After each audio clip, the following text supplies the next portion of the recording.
It's an honor to have President Zelensky of Ukraine, and we've been working very hard, very close. So we've actually known each other for a long time. We've been dealing with each other for a long time and very well. We had a little negotiation spat, but that worked out great. I think for both countries, I think for the world, actually, beyond both countries. And we have something that is a very fair deal. And we look forward to getting in and digging and working and getting some of the rare earth. But it means we're going to be inside, and it's a big commitment from the United States, and we appreciate working with you very much. And we will continue to do that. We have had some very good discussions with Russia. I spoke with President Putin, and we're going to try and bring this to a close. It's something that you want and that he wants. We have to negotiate a deal, but we've started the confines of a deal, and I think something can happen.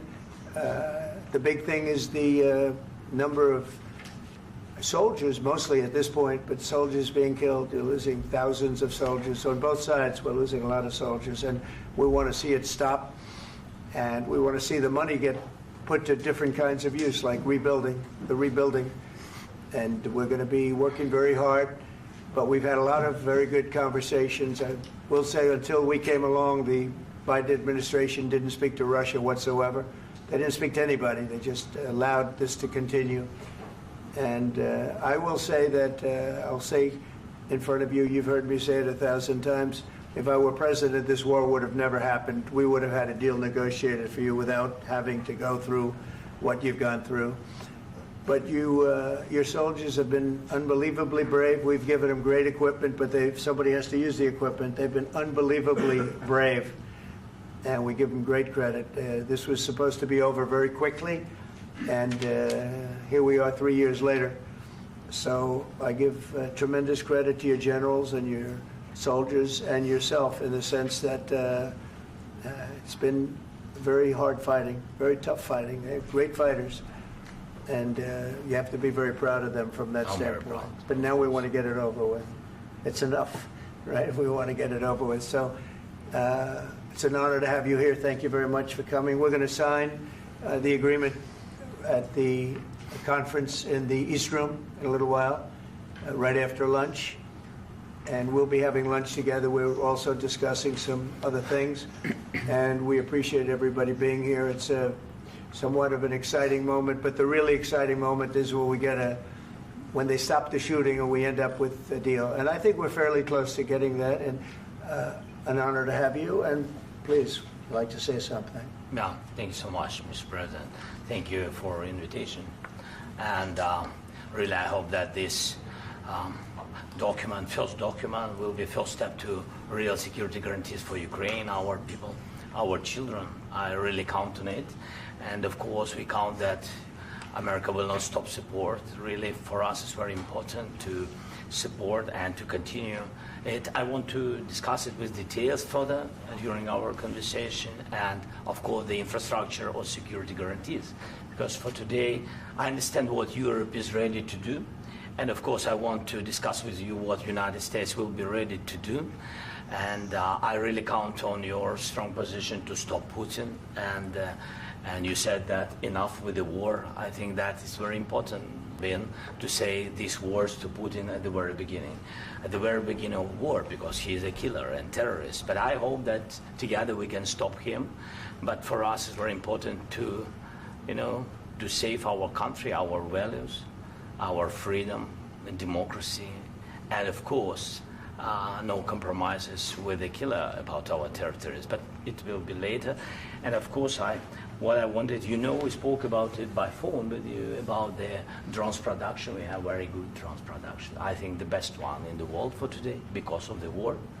Yes, and of course, we need very much the air defense. You have the best air defense in the world, and really you helped us under attacks of Russians. And I want to speak how we can exchange the licenses. We're open to share the licenses of all our drones with you, of course, with the United States. And we need licenses for quick production of air defense. Even after the war, we need our nation to be calm, that we are secure. So that's why we need this air shield. And of course, about this I want to speak about the contingents. I think that France and UK already spoke to you, and we know that Europe is ready, but without the United States, they will not be ready to be as strong as we need.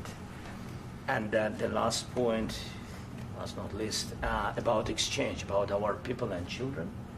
And you know that these crazy Russians, that they stolen 20,000 of children, Ukrainian children. They changed their names, they changed their families, relatives, and now they're in Russia. We want to bring them back, and really, it's a big dream, task, and goal for me, and our warriors. By the way, Mr. President, we exchanged, released more than 4,000 warriors from Russian prison, but there are thousands more in the prison. I wanted to share with you some images. How it's I've just can I now? Yeah, please. Some minutes, 1 minute, 1 minute. Just you to understand in what circumstances, in what situation they are, and what the attitude of Russia to our prisons. That guys, just you before and after. And you see before and after, just you to understand. Now thousands of such guys, ladies and men, there, and that, so they don't eat, they beat them, and they, do a lot of bad things.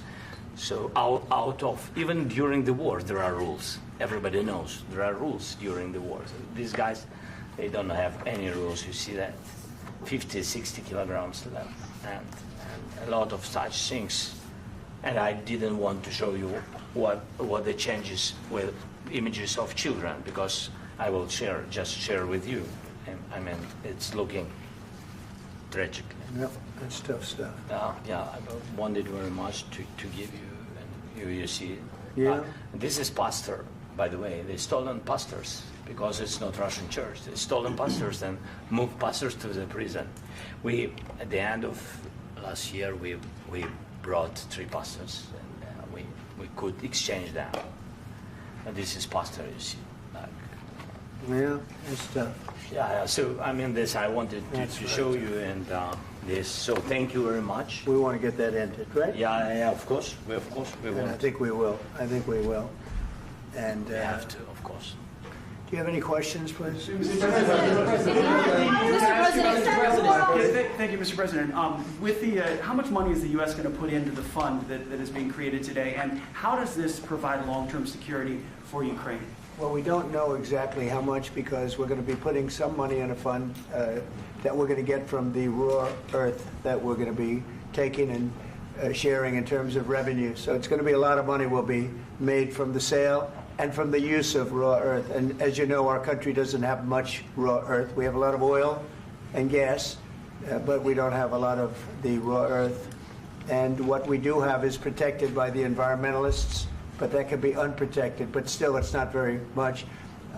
They have among the best in the world in terms of raw earth. So we're going to be using that, using it for all of the things we do, including AI, and including weapons and the military, and it's really going to very much satisfy our needs. So it's something that just worked out really well. We have a lot of oil, and we have a lot of gas, we have a lot, but we don't have raw earth. So this has just about every component of the raw earth that we need for computers, for all of the things we do. This puts us in great shape. And on long-term security for Ukraine, how does this provide? I think they're going to have great luck. I think once we make the agreement, that's going to be 95% of it. They're not going to go back to fighting. I've spoken with President Putin, and I feel very strong. I've known him for a long time, and I feel very strongly that they're very serious about it, and we'll make a deal. And when the deal is made, I don't think we talk about security. Everyone's talking about the other day. All they talked about was security. I said, let me make the deal first. I have to make the deal first. I don't worry about security right now. We have to have a deal, because right now, last week, 2,000 soldiers died on both sides. 2,000. And they're losing 1,000, 2,000, 3,000 a week. So as we sit here and we talk, people are getting shot and dying on the battlefield. And, they're not American soldiers, but they're Russian soldiers and they're Ukrainian soldiers, and we want to be able to stop it. And we want to be able also to spend money on other things. We don't want to, this is a tremendous amount of money. And what the Biden administration did was terrible. They were giving money, but he had no security on the money. Europe, as you know, gave much less money, but they had security. It was in the form of a loan. They get their money back, and we didn't. And now, at least we're protected because the American taxpayer has to be protected too. But this is an incredible agreement for Ukraine because we have a big investment in their country now, and what they have, very few people have. And we're able to really go forward with very, very high-tech things and many other things, including weaponry that we're going to use in many locations, but that we need for our country. Mr. President, This allows us to do this.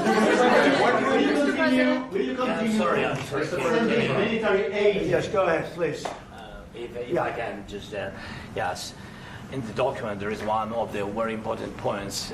If we speak about business and investment, we never had LNG terminals in Ukraine. This document will open. I mean, the next documents, but anyway, here we see in the framework, we see really goodwill for this. LNG terminals for us is very important, and I think for security of European continent. We have the biggest storage, gas storage. We have the biggest in Europe. Yes, and we can use it. Use it for LNG. Use it for LNG, and we will do it.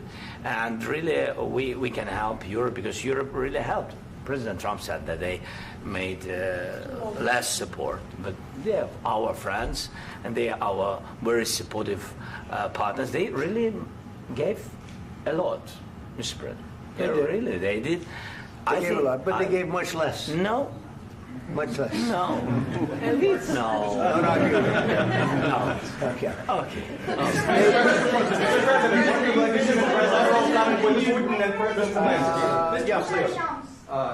Mr. President Trump, you have repeatedly called the deal with Ukraine as a historical one. And as a President of the United States, you make historical decisions in other issues which affect America and other world. So what place in the world history do you want to take? And do you associate yourself with any famous historical figures?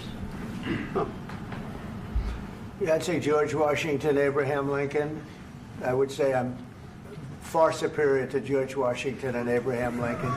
Now, you know I'm only kidding, right? Because when I say that, the fake news is going to go wild. They're going to say he considers himself to be better than Washington. But you never know. You never know. I don't compare myself to anybody. I'm here to do a job. We've had a great 35 days or whatever it might be, a month, a little more than a month. We've accomplished tremendous amounts. Not only this would be a very great achievement if we could get the war stopped and get them back to normalization. I think that's going to happen.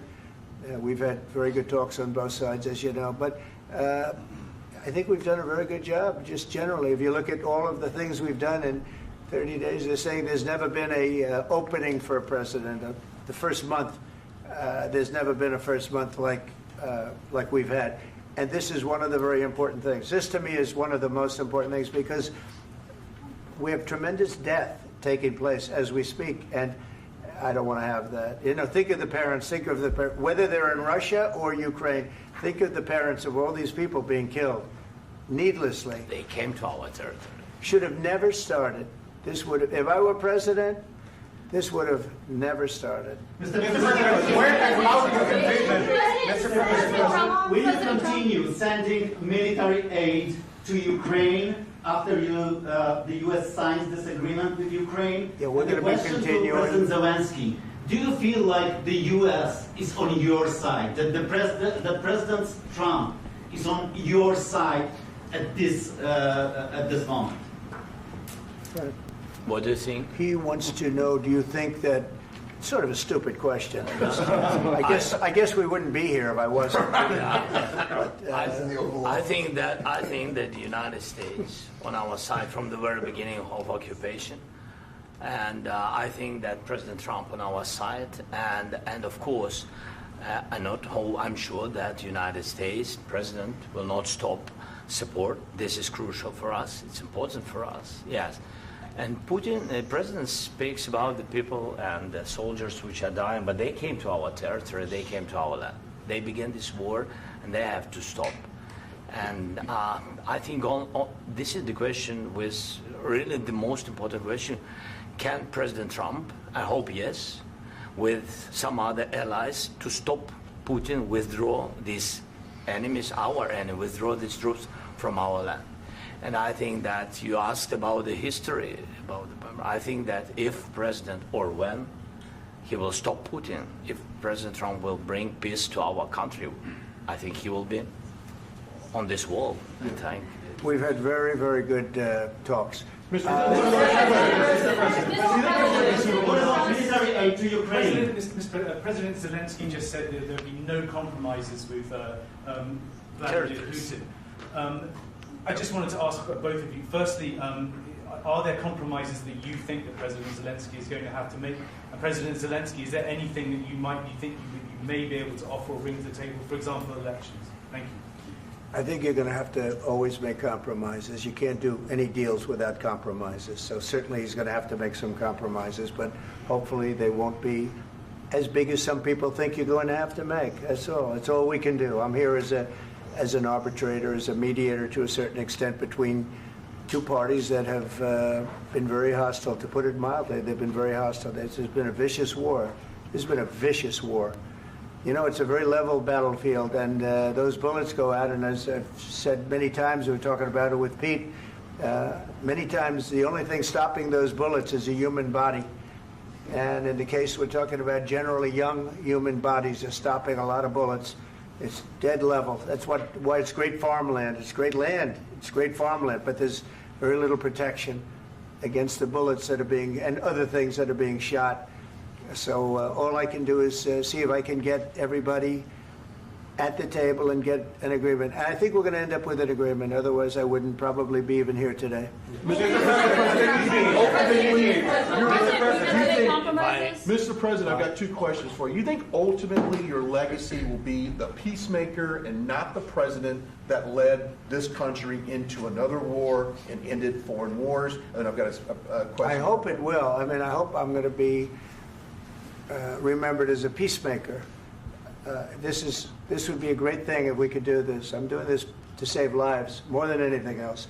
Second is to save a lot of money, but I consider that to be far less important. So I hope I'm going to, thank you, Brian, for that question. It was a nice question. I hope I'll be known and recognized as a peacemaker. This would be a great thing to solve. This is a very dangerous situation. You know, this could lead to a third world war. This was headed in the wrong direction. If this election were lost, if we didn't win this election, and we won it by a lot, that was a mandate. We won every swing state. We won the popular vote by millions and millions of votes. We won everything. The districts, you look at the areas of red, take a look at a map. This was a big mandate, and this was one of the things. I said, we're going to get this thing settled. If we didn't win, I think this could have very well ended up in a third world war, and that would not have been a good situation. What was your second question? And my second question for President Zelensky, why don't you wear a suit? You're at the highest, why don't you wear a suit? You're at the highest level in this country's office, and you refuse to wear a suit. Just want to see if do you own a suit? Yeah, problems. A lot of Americans have problems with you not respecting the dignity of this office. I will wear a costume after this war will finish. Okay. Yes, maybe something like yours. Yes. That'd be great. Maybe something better. I don't know. We will see. Maybe something cheaper than. Yeah. Thank you. Thank you. President Trump. Thank you, President Trump. You said yesterday that you have. Are you going to send more arms to Ukraine in case there's no peace? Yeah, we're going to have arms to Ukraine. Yeah, sure. Hopefully, I won't have to send very much because hopefully we're going to have it finished. We're looking forward to finishing this quickly. We're not looking forward to sending a lot of arms. We're looking forward to getting the war finished so we can do other things. But we very much appreciate the agreement because we needed what they had, and we're treating, our country is now treated fairly. Biden didn't do that. He didn't know what the hell he was doing. This should have never happened. This should have never started. But, You know, sure, the answer is yes, but hopefully we won't have to send much because I'm looking forward to getting it done quickly, very quickly. Does that mean you'll provide security guarantees, Mr. President? I don't want to talk about security yet because I want to get the deal done. You know, you fall into the same trap like everybody else. A million times you say it over and over. I want to get the deal done. Security is so easy. That's about 2% of the problem. I'm not worried about security. I'm worried about getting the deal done. The security is the easy part. Security is very nice. Everybody stopped shooting. And now will Europe put people there? I know France is going to. I know the UK is going to. I know other countries are going to, and they happen to be right next door. We haven't committed, but we could conceivably. You know, we have security in a different form. We'll have workers there digging, taking the raw earth so that we can create a lot of great product in this country.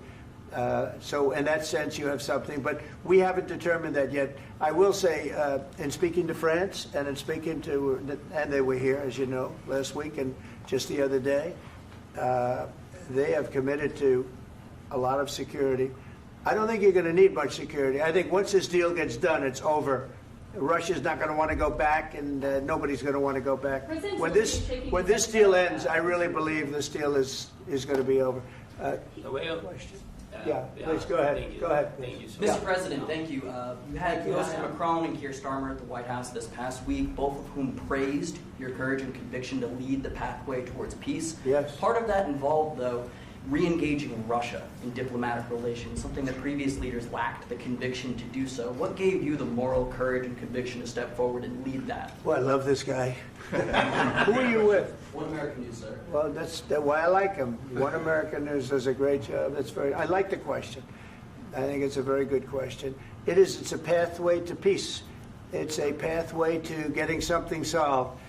And I feel that as the head of this country, I have an obligation to do that. Plus, you know, we're very much involved. We got involved. It's too bad we got involved because there should have been no involvement because there should have been no war. And there shouldn't have been October 7th. That would have never happened. As you know, Iran was broke. They had no money to give to Hezbollah. They had no money to give to Hamas. They were stone cold broke. And then under Biden, they became rich as hell. They went from no money to $300 billion in a period of 4 years. And they gave a lot of that money away, and you see what happened. And that's a real mess also that we hope to be able to solve. But no, I appreciate your question very much. I feel I have an obligation to try and do something to stop the death. If I can answer. Yes, if I can answer. Please, sorry. Please. Please. And I do like your clothing, by the way. Yeah, really? Even though I think he's a great guy, by the way. But I don't know if you two like each other. But you know what?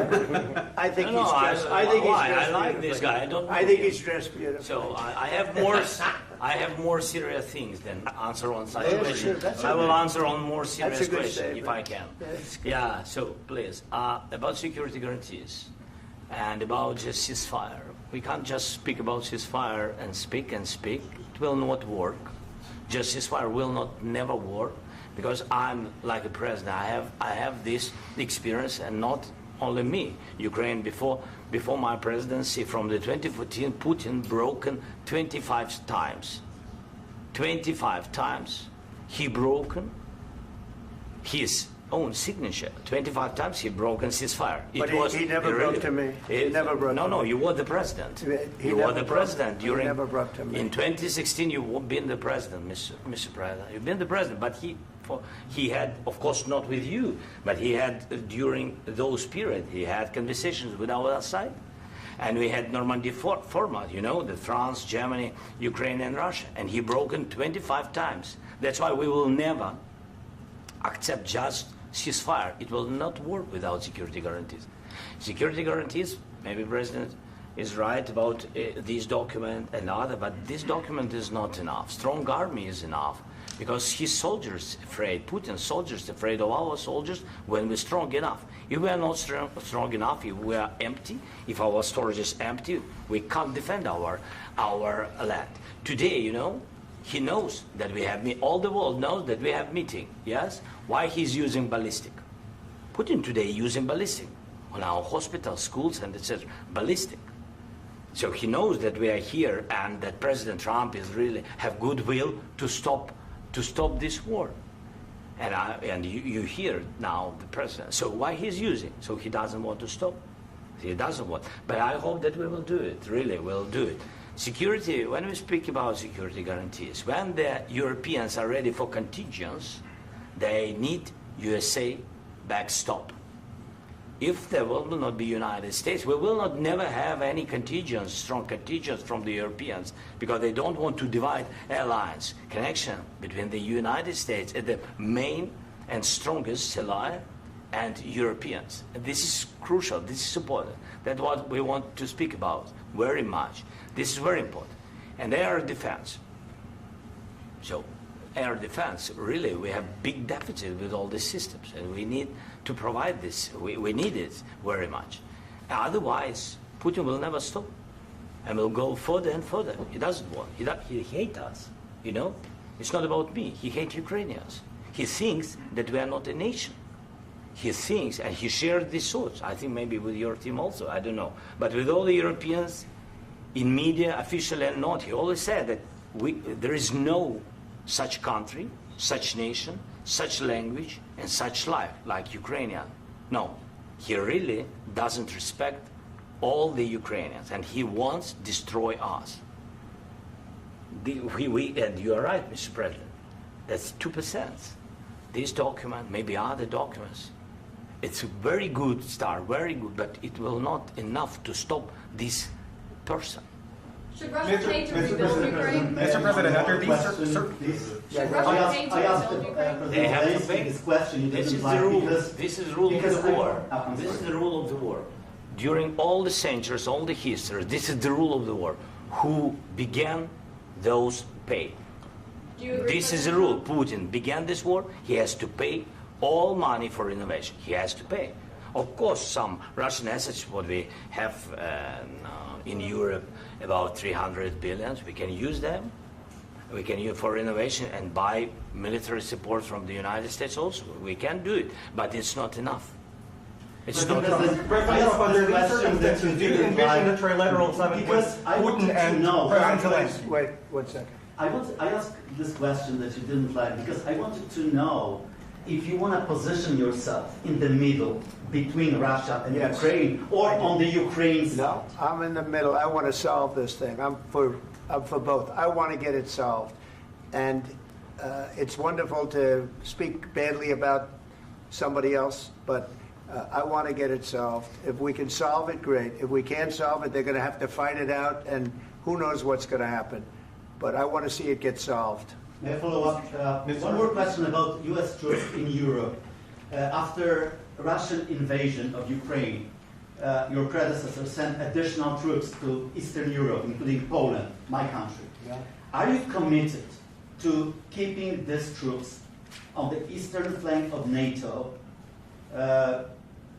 in the future? I'm very committed to Poland. I think Poland has really stepped up and done a great job for NATO. They, as you know, they paid more than they had to. They are one of the finest groups of people I've ever known. I'm very committed to Poland. What about Baltics? Poland's in a tough neighborhood, you know. What about the Baltics?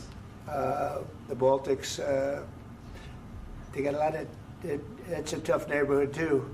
But we're committed. We're going to be very committed, and we're committed to NATO. But NATO has to step up, and the Europeans have to step up more than they have. And I want to see them equalize, because they are in for far less than we're in. And they should be at least equal. You understand that? Why is the United States, we have an ocean in between. Why is the United States in for so much more money and other things as Europe? With that being said, and as you said, they've also been obviously very helpful. But we have put in far more than they have. And I think they should equalize. Mr. President, Please, go ahead. Ask you about the agreement again today. What changed between the first time that Secretary Bessent gave President Zelensky the agreement and today for the signing? We made a deal. So What was the I'm just, deciding factor? I'm a business person. We made a deal. That's what changed.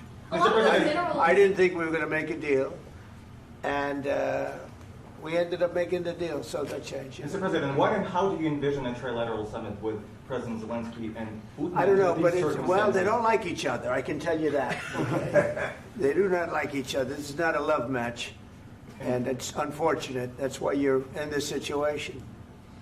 The United States should not have allowed this to happen. Okay? The United States, run by a man that didn't know much. I'm going to be very nice.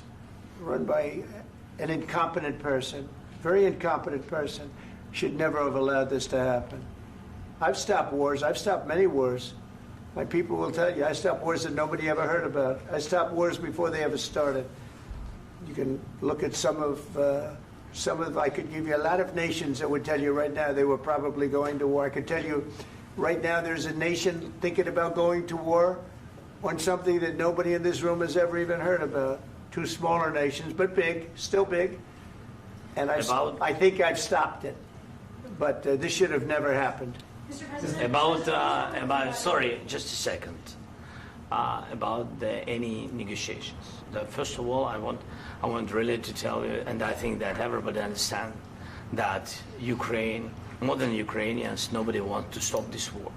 But at the future, any negotiations, it's understandable that two sides of the war, not Russia and the United States, because this is not the war between Russia and the United States. This is war of Russia against Ukraine and Ukrainian people. So these two sides will be at the anyway will be at the negotiation table. Then of course United States, like the strongest partner of the Ukraine, and of course Europe. I think Europe is very important. I want to speak about it with the President. Yes, Europe is very important for us because we really defend Europe for today. All Europeans really recognize that we are defending the line and they have real life and our people are dying. That's why they helped us. And also it's about the NATO. Yes, between, like the President said, you have big, nice ocean. Yes, between us. But if we will not stay, Russia will go further to Baltics and to Poland, by the way. But first to the Baltics. It's understandable for them because they've been in the USSR. You know, they've been one of the republics of the USSR, and Putin wants to bring them back to his empire. It's a fact. And when he will go there, if we will not stay, you will fight. Your American soldiers, it doesn't matter, do you have ocean or not, your soldiers will fight. Mr. President, would you be willing to visit Ukraine, maybe Kyiv or Odessa, which is known to be at the riviera of the Black Sea? It was my question. I'm sorry. I don't want to talk about Odessa now. Let's not talk about Odessa. I want to talk about making a deal, getting peace. We don't have to talk about Odessa, but a lot of cities have been destroyed. There are a lot of cities that are not recognizable. There's not a building standing. No. And a lot of things have Mr. President, you have to come and to look. No. We have very good cities. Yes, a lot of things have been destroyed, but mostly cities alive, and people work, and children go to school. Sometimes it's very difficult. Sometimes closer to front line, children have to go to underground schools or online, but we live. Ukraine is fighting, and Ukraine lives. This is very important. And maybe it's Putin is sharing this information that he destroyed us. No, he lost 700,000 people, 700,000 soldiers. He lost everything. Yes. So. Mr. President, one more. I mentioned Poland. Please, go ahead.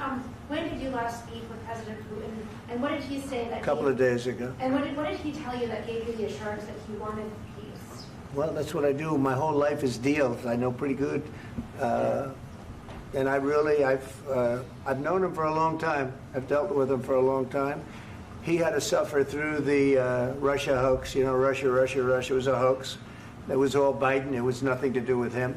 So he had to suffer through that, and he was able to do that. I think that he wants to make a deal, and he'd like to see it end. That's all I do. That's what I do. My whole life, that's what I do is make deals. And I'm in the middle of a mess because this is a real mess. It's a very dangerous one.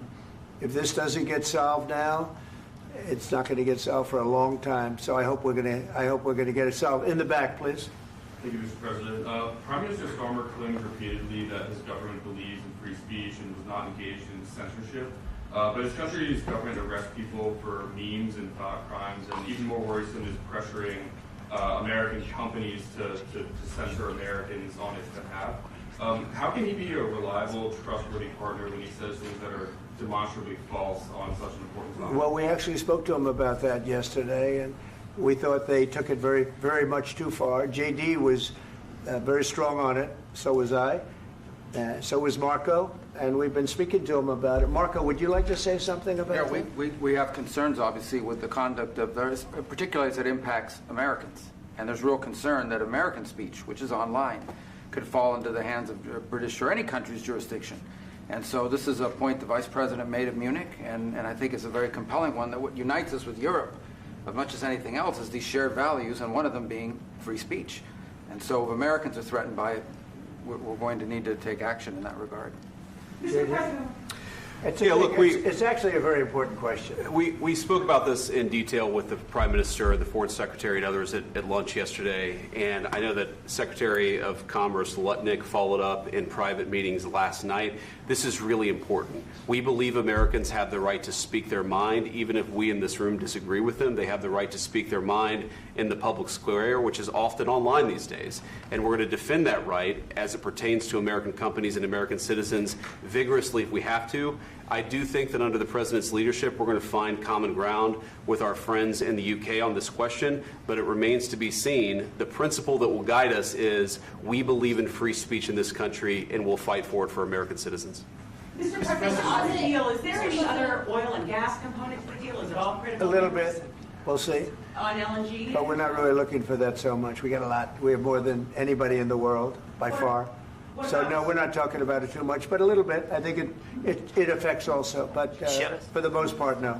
And sir, is there any agreement from Ukraine to purchase U.S. LNG as part of the deal, or is that on the table at all? No, we don't need that. Mr. President, I just wanted to ask you about, you just mentioned that you'd spoken to Vladimir Putin a couple of days ago. Just to be clear, that's a new call, not the one that you... I've spoken to him on numerous occasions. Okay. And how was the latest call?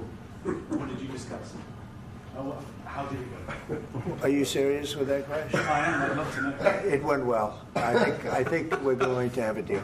On the minerals deal, Mr. President, some of those minerals are in the east of Ukraine, not far from the front lines and in areas that Russia has occupied. Will you direct President Putin to withdraw his forces from those areas if there's U.S. interest? Well, we'll take a look at the time. We have a lot of area. It's a very big area we're talking about, so we'll take a look. I'll study that and I'll see. And who would protect those minerals if they are U.S. interests? Would that be Ukrainian forces? They'll be protected. European The agreement forces? will protect them. U.S. The forces? agreement, yeah, we're signing an agreement. You know? Right, but what if Russia tries to invade or there's Russian aggression in their spots? I just told you I don't think that's going to happen. And if that were going to happen, I wouldn't make a deal. If I thought that was going to happen, I wouldn't make a deal. Some people may wonder why. You know, they ought to focus on CNN on survival, not asking me these ridiculous questions. Focus on surviving, because CNN's got such low ratings. I don't think they're going to survive. Let's go. Please, go ahead. Since I already mentioned Poland. Poland was under Russian control for decades after the Second World War. When I was a kid, I looked at the United States not only as a most powerful country, richest country in the world, the country that has great music, great movies, great muscle cars, but also as a force for good. And now I'm talking with my friends in Poland, and they are worried that you align yourself too much with Putin. What's your message for them? Well, if I didn't align myself with both of them, you'd never have a deal. You want me to say really terrible things about Putin and then say, "Hi, Vladimir, how are we doing on the deal?" That doesn't work that way. I'm not aligned with Putin. I'm not aligned with anybody. I'm aligned with the United States of America and for the good of the world. I'm aligned with the world, and I want to get this thing over with. You see the hatred he's got for Putin. It's very tough for me to make a deal with that kind of hate. He's got tremendous hatred, and I understand that, but I can tell you the other side isn't exactly in love with, him either. So it's not a question of alignment. I'm aligned with the world. I want to get the thing set. I'm aligned with Europe. I want to see if we can get this thing done. You want me to be tough? I could be tougher than any human being you've ever seen. I'd be so tough. But you're never going to get a deal that way, so that's the way it goes. All right, one more question. Hey, I will respond to this. So look, for 4 years in the United States of America, we had a president who stood up at press conferences and talked tough about Vladimir Putin, and then Putin invaded Ukraine and destroyed a significant chunk of the country. The path to peace and the path to prosperity is maybe engaging in diplomacy. We tried the pathway of Joe Biden of thumping our chest and pretending that the President of the United States' words mattered more than the President of the United States' actions. What makes America a good country is America engaging in diplomacy. That's what President Trump is doing. Can I ask you? Sure. Yeah? Yeah. Okay. So he occupied it, our parts, big parts of Ukraine, part of East and Crimea. So he occupied it on 2014. So during a lot of years, so I'm not speaking about just Biden, but those time was Obama, then President Obama, then President Trump, then President Biden, now the President Trump, and God bless, now President Trump will stop him.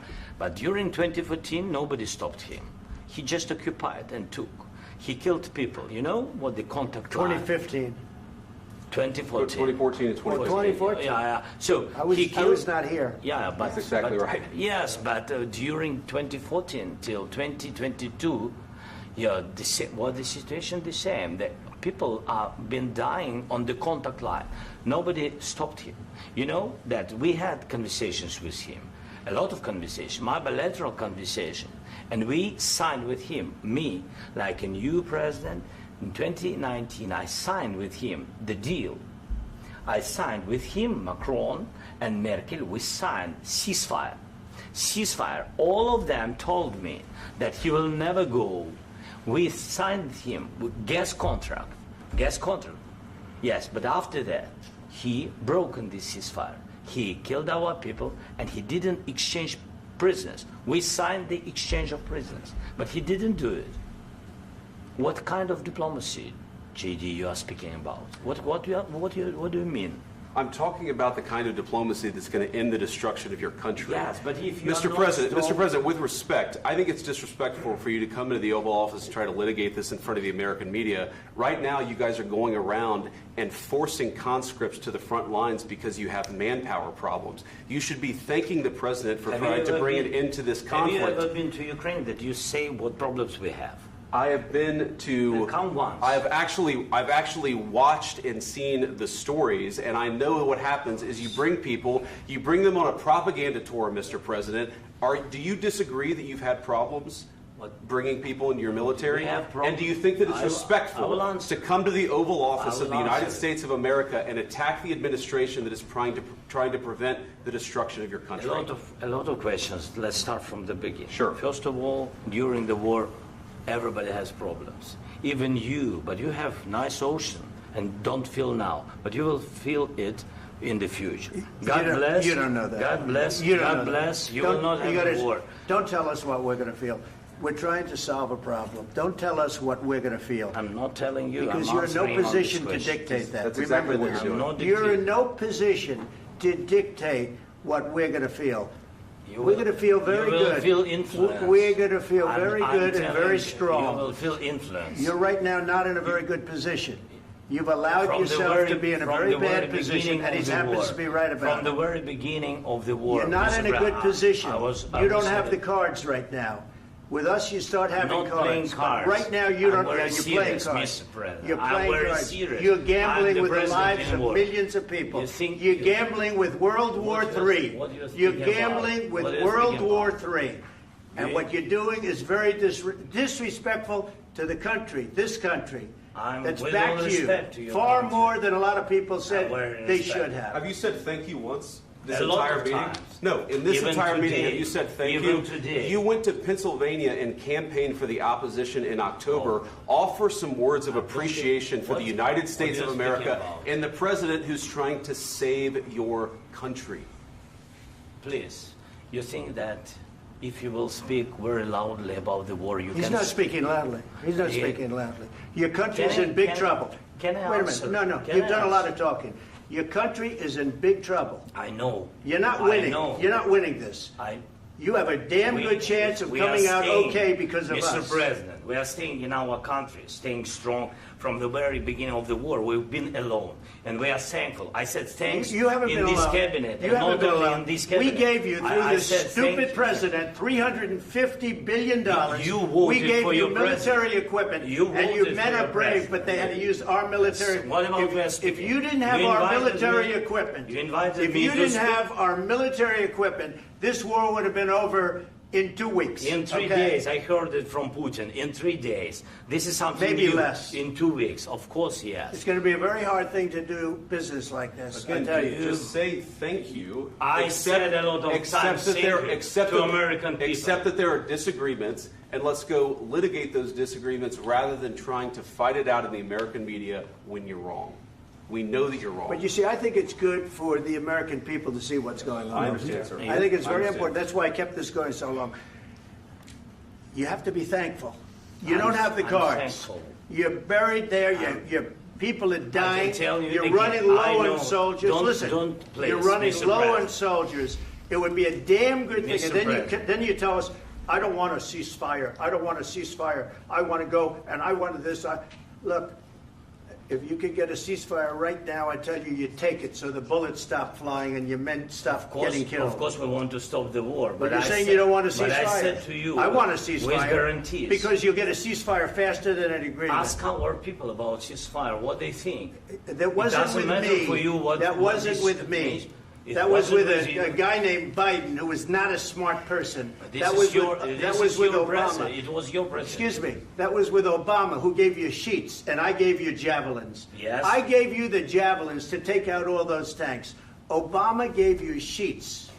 In fact, the statement is Obama gave sheets and Trump gave javelins. You got to be more thankful, because let me tell you, you don't have the cards. With us, you have the cards. But without us, you don't have any cards. One more question to Mr. Vice President. I'm sorry. It's going to be a tough deal to make, Um, because the attitudes have to change. What if Russia breaks ceasefire? What if Russia breaks peace talks? What do you do then? I understand that it's a heated conversation right now. What are you but saying? She's asking, what if Russia breaks the ceasefire? What if anything? What if a bomb drops on your head right now? Okay? What if they broke it? I don't know. They broke it with Biden, because Biden, they didn't respect him. They didn't respect Obama. They respect me. Let me tell you, Putin went through a hell of a lot with me. He went through a phony witch hunt where they used him and Russia. Russia. You ever hear of that deal? That was a phony Hunter Biden, Joe Biden scam. Hillary Clinton, Shifty Adam Schiff. It was a Democrat scam. And he had to go through that. And he did go through it. We didn't end up in a war. And he went through it. He was accused of all that stuff. He had nothing to do with it. It came out of Hunter Biden's bathroom. It came out of Hunter Biden's bedroom. It was disgusting. And then they said, oh, the laptop from hell was made by Russia. The 51 agents. The whole thing was a scam. And he had to put up with that. He was being accused of all that stuff. All I can say is this. He might have broken deals with Obama and Bush, and he might have broken them with Biden. He did, maybe. Maybe he didn't. I don't know what happened. But he didn't break them with me. He wants to make a deal. I don't know if you can make a deal. The problem is, I've empowered you to be a tough guy. And I don't think you'd be a tough guy without the United States. And your people are very brave. But you're either going to make a deal or we're out. And if we're out, you'll fight it out. I don't think it's going to be pretty, but you'll fight it out.